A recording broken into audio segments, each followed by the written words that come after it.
বিয়ের পর থেকে একটা অদ্ভুত বিষয় আমি লক্ষ্য করছিলাম। প্রতি রাতে আমার শ্বশুর শাশুড়ির ঘর থেকে কান্নার চাপা শব্দ ভেসে আসত, বিশেষ করে আমার শাশুড়ির। যখনই ওনাদের ঘরের পাশ দিয়ে যেতাম, কোনো না কোনো অস্বাভাবিক আওয়াজ আমার কানে আসত। মাঝে মাঝে আমার শ্বশুরকে উত্তেজিত হয়ে চিৎকার করতে শুনতাম, তিনি শাশুড়িকে ধমকাচ্ছেন। একদিন তো আমি দরজায় কান পেতে স্পষ্ট শুনলাম আমার শাশুড়ি কাতর স্বরে বলছেন, আমি আর সহ্য করতে পারছি না। উত্তরে আমার শ্বশুর রাগত স্বরে বললেন, তোমাকে পারতেই হবে, নইলে পরিণাম ভালো হবে না। আমার শাশুড়ি তখন মিনতি করে বলতেন, তুমি একটু আস্তে কথা বলো, বাড়ির নতুন বউ আর ছেলেমেয়েরা শুনে ফেলবে। কিন্তু আমার শ্বশুর আরও জোরে বলতেন, যে শোনার সে শোনুক, তাতে আমার কিছু আসে যায় না। এইসব শুনে আমার মনে হতো, শ্বশুরের এত বয়স হয়েছে, তবুও তার মধ্যে এত তেজ কিভাবে থাকতে পারে। সকাল হলেই অবশ্য তাদের আচরণ পুরোপুরি পাল্টে যেত। দেখে বোঝার উপায় থাকত না যে রাতে তাদের মধ্যে কোনো গোলমাল হয়েছে। তাদের সেই বন্ধ ঘরের রহস্যটা কি, তা আমি কিছুতেই বুঝতে পারতাম না। সকালের বেলা আমার শ্বশুর আমাদের সাথে এত মিষ্টি ব্যবহার করতেন যে আমার গা জ্বলে যেত। আমার মনে হতো এই মানুষটাই রাতে আমার শাশুড়ির সাথে দুর্ব্যবহার করেন, আর দিনের বেলায় আমাদের সামনে ভালো মানুষ সাজার চেষ্টা করেন। এই ভণ্ডামির জন্য আমার খুব রাগ হতো, কিন্তু মুখে কিছু বলতে পারতাম না। আমরা দুই যা মিলে এক সংসারে থাকতাম। আমি পূজা, এই বাড়ির ছোট বউ। বিয়ের প্রথম রাতে আমার স্বামী সুজায় ভালোবেসে আমাকে একটি সোনার হার উপহার দিয়েছিল। উপহারটা আমার হাতে দিয়ে সে বলেছিল, পূজা, এই উপহারটা আমি তোমাকে দিলাম, কিন্তু একটা অনুরোধ, কথাটা যেন মা জানতে না পারে। আমি অবাক হয়ে জিজ্ঞেস করলাম, কেন? মা জানলে কি তোমায় বকবিন? আমার স্বামী আমার গালে হাত দিয়ে হেসে বলেছিল, আমার মিষ্টি বউ, আমি চাই না মা ভাবুক যে তুমি আসতেই আমি তোমাকে দামি উপহার দিয়ে ভরিয়ে দিচ্ছি। আমি তোমাকে যতটা ভালোবাসি, মাকেও ঠিক ততটাই ভালোবাসি। তাই চাই না তিনি মনে কোনো কষ্ট পান। আমরা যখনই একে অপরের সাথে ঘনিষ্ঠ হচ্ছিলাম, ঠিক তখনই পাশের ঘর থেকে আমার শ্বশুর শাশুড়ির চিৎকারের শব্দ ভেসে এলো। আমার শ্বশুর চিৎকার করে বলছিলেন, তুমি যদি এই কাজ না করো তাহলে ফল খুব খারাপ হবে। আমার শাশুড়ি জবাবে বলছিলেন, আমি পারব না। প্রথম রাতেই এমন অশান্তি দেখে আমি ভয় পেয়ে গিয়েছিলাম। আমি স্বামীকে জিজ্ঞেস করলাম, ওনারা এভাবে চিৎকার করছেন কেন? আমার স্বামী আমাকে বলল, পূজা, ওসব নিয়ে ভেবো না, তুমি এখন শুধু আমার দিকে মনোযোগ দাও। আমি স্বামীর কথা মতো আর ওদিকে কান্না দিয়ে তার সঙ্গে সময় কাটালাম। পরদিন সকালে রান্নাঘরে আমি পায়েস তৈরি করছিলাম। আমার যা রূপা বৌদি আমাকে সাহায্য করছিলেন। এমন সময় শাশুড়ি রান্নাঘরে প্রবেশ করে আমার মাথায় হাত বুলিয়ে বললেন, ছোট বৌমা, মন দিয়ে পায়েস রাঁধো, ভালো হলে কিন্তু মোটা অঙ্কের পুরস্কার পাবে। হঠাৎ তার চোখ আমার গলার দিকে পড়ল। আমার হাড়ের দিকে আঙুল তুলে তিনি বললেন, বাহ, হাড়টা তো খুব সুন্দর, কিন্তু এটা তো বিয়ের সময় তোমার গলায় দেখিনি। তার মানে আমার ছেলে তোমাকে কাল রাতেই এটা দিয়েছে, তাই না? আমি তার কথা শুনে চমকে গেলাম এবং ভয় পেয়ে মিথ্যে বলার চেষ্টা করলাম, কিন্তু তিনি কিভাবে যেন ঠিকই ধরে ফেললেন যে হাড়টালা স্বামী দিয়েছে। আমি অবাক হয়ে ভাবছিলাম, উনি এটা জানলেন কি করে? শাশুড়ি ঘর থেকে বেরিয়ে যেতেই রূপা বৌদি আমাকে বললেন, পূজা, শাশুড়ির থেকে একটু সাবধানে থেকো, উনি সবকিছু জানতে পারেন। আমার ভাসুরও আমাকে লুকিয়ে উপহার দিত আর বলতো মাকে না বলতে, কিন্তু পরে দেখতাম মা ঠিকই জেনে গেছেন, আর আমি শাশুড়ির সামনে মিথ্যেবাদী হয়ে যেতাম। পরে আমি যখন আমার ভাসুরকে জিজ্ঞেস করতাম, তখন সে বলতো যে সে নাকি কিছুই বলেনি। এখন আর আমি তার কথা বিশ্বাস করি না। সে যাই উপহার দিক, আমি নিজেই আগে শাশুড়িকে বলে দিই, কারণ আমি অকারণে বকা খেতে চাই না। আমার জায়ের কথা শুনে আমার বিশ্বাস আরও বাড়ল।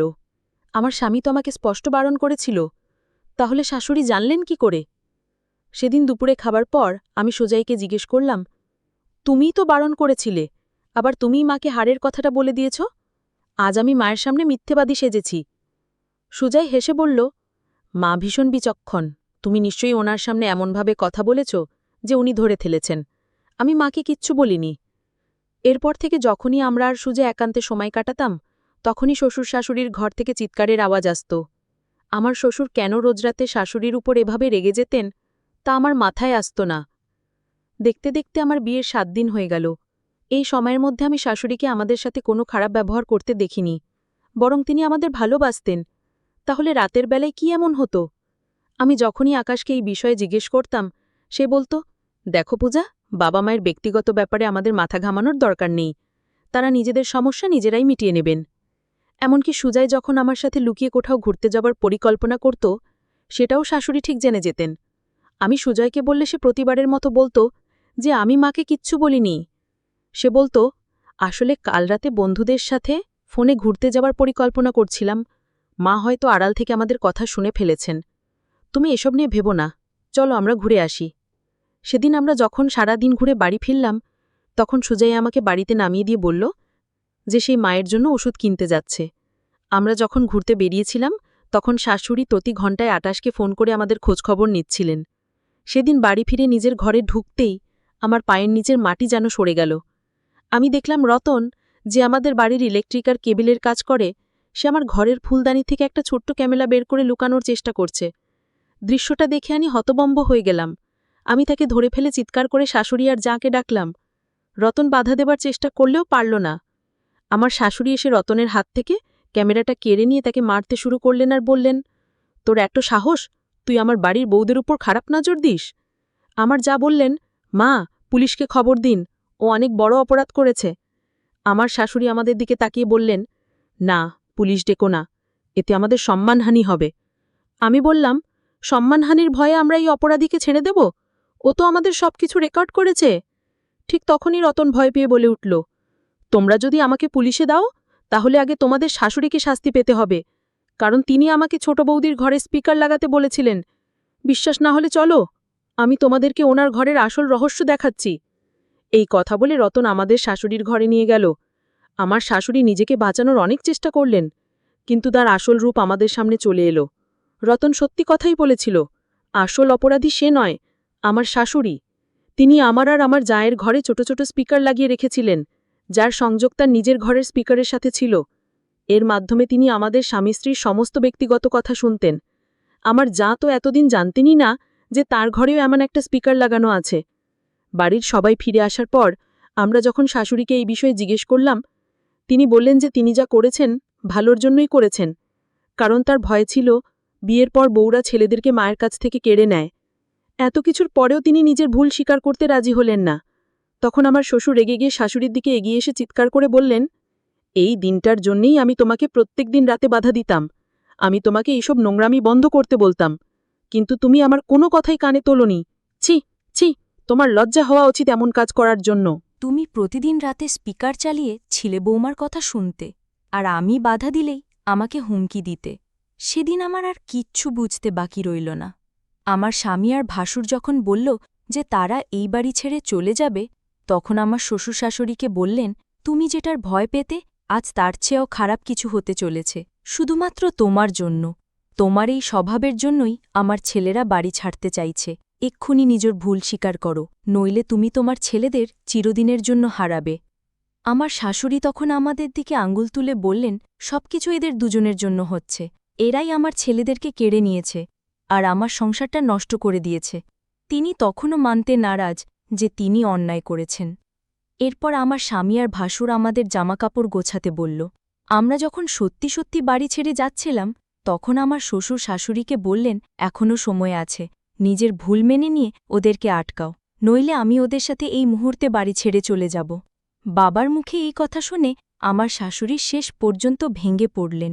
তিনি নিজের ভুল বুঝতে পেরে আমাদের কাছে ক্ষমা চাইলেন আর ছেলেদের জড়িয়ে ধরে বললেন, আমি তোদের খুব ভালোবাসি। আমার মনে সবসময় একটা ভয় কাজ করত যে বউরা আসার পর তোরা আমার থেকে দূরে চলে যাবি। আমার ভাসুর আর স্বামী তখন মাকে কাছে টেনে নিয়ে বোঝালো, মা, ছেলে আর মার সম্পর্ক কেউ কোনোদিন কেড়ে নিতে পারে না। তোমার স্থান আমাদের জীবনে সবসময়েরই একই থাকবে। তুমি অকারণে ভয় পেও না যে আমাদের স্ত্রীরা তোমাকে আমাদের থেকে দূরে সরিয়ে দেবে। আমিও শাশুড়িকে বললাম, মা, আপনি কেন ভাবছেন যে আমরা আপনার ছেলেদেরকে আপনার কাছ থেকে কেড়ে নেব? এটা করলে তো তার ফলটা আমাদেরও ভোগ করতে হবে। সেদিন আমি আসল সত্যিটা জানতে পারলাম। আমার শ্বশুর প্রতিদিন রাতে শাশুড়ির উপর চিৎকার করতেন, কারণ তিনি তার এই নোংরা কাজটা মেনে নিতে পারতেন না। তিনি তাকে অনেকবার বাধা দেবার চেষ্টা করেছিলেন, কিন্তু শাশুড়ি তার কথা শোনেননি। একদিন তো শ্বশুর রাগের মাথায় স্পিকারটা ভেঙেই ফেলেছিলেন, কিন্তু শাশুড়ি আবার রতনকে দিয়ে সব ঠিক করিয়েছিলেন। যাই হোক, এখন আমাদের সংসারে শান্তি ফিরে এসেছে। আমার শাশুড়ি আর আগের মতো নেই। আমরাও তাকে এত ভালোবাসা দিয়েছি যে তার মনে আর কখনো ওই ধরনের ভয় বা চিন্তা আসবে না। আমি প্রথমে শ্বশুরমশাইকে ভুল বুঝলেও এখন জানি যে আমিই ভুল ছিলাম। এখন আমাদের মতে সবকিছু ঠিক আছে।